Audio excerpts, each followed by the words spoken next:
Pozdrav svima!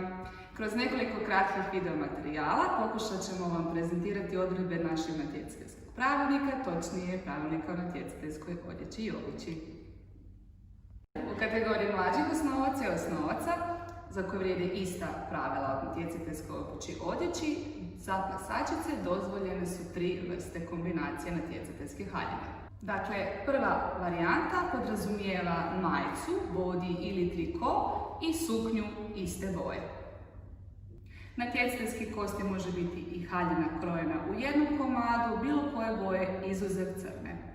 Dozvoljena je kombinacija različite boje, ali isključivo u kombinaciji majice ili bodija bijele boje i suknje crne boje.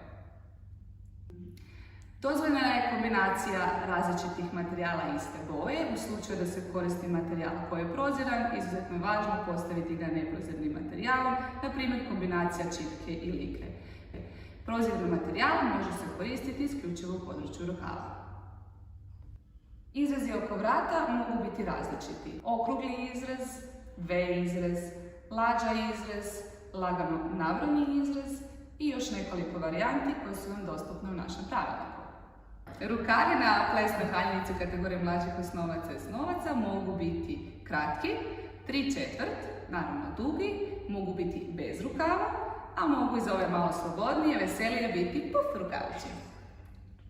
Suknja može biti jednostavna ili plisirana, može imati podsuknju koja ne smije biti duža od suknje. Možemo koristiti i umetke kojima postižemo određeni volumen plesne suknje. To su inače poznati trokut umeci. Vrlo često postavljaju pitanje koja je to dužina suknje. Sva sreća pa je to kod nas u pravilniku jako dobro objašnjeno. Kaže, suknja ne smije biti kraća od 10 cm iznad koljena, što znači da je dozvoljeno da suknja bude otprilike do ovdje. Suknja može biti i preko čašice koljena, što znači da je dozvoljena dužina do ovdje. Evo, važno je da napomenemo da na natjecanju ne smijete nositi šminku, ne smijete nositi svjetlusave dodatke kao niti lak za nokte. Isto tako, vaša gaćica mora biti u boji haljine i isto tako mora cijelo intimno područje biti prekriveno u potpunosti. U kategoriji mlađih osnovaca i osnovaca za naše male dječake, da bi bili pravi plesni džentlmeni, važno je da nose košulju bijele boje dugih rukava ili bijelu ili crnu dolčevitu. Uz to će super ukomponirati svoje crne hlače koje mogu imati satinsku traku crne boje. Da upotpunimo vaš sjajan izgled, treba nam jedna crna leptir mašna ili crna kravata.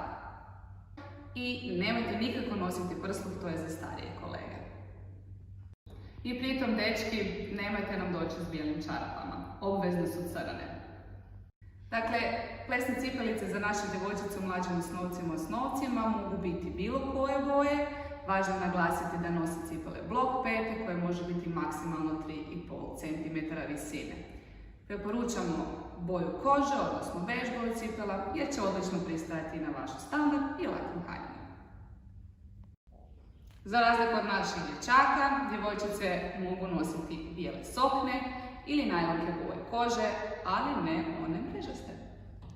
Na svoje krasne crne hlače dječaci će nositi crne cipele, nebitno od kojeg materijala. Važno je napomenuti da peta može biti maksimalno 2,5 cm.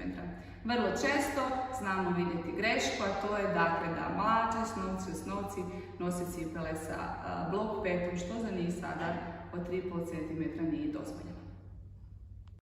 Iz iskustva znamo da će vas vaši mališani pokušati nagovoriti na drugačiji tip cipela, ali ovo je jedino dozvoljeno za njihov uzrast. Ako nešto iz ovog video priloga nije bilo dovoljno jasno, uputit ćemo vas da se posavjetujete sa svojim trenerima ili provjerite odredbe našeg pravilnika koje vam je dostupno na stranici Nacionalnog saveza.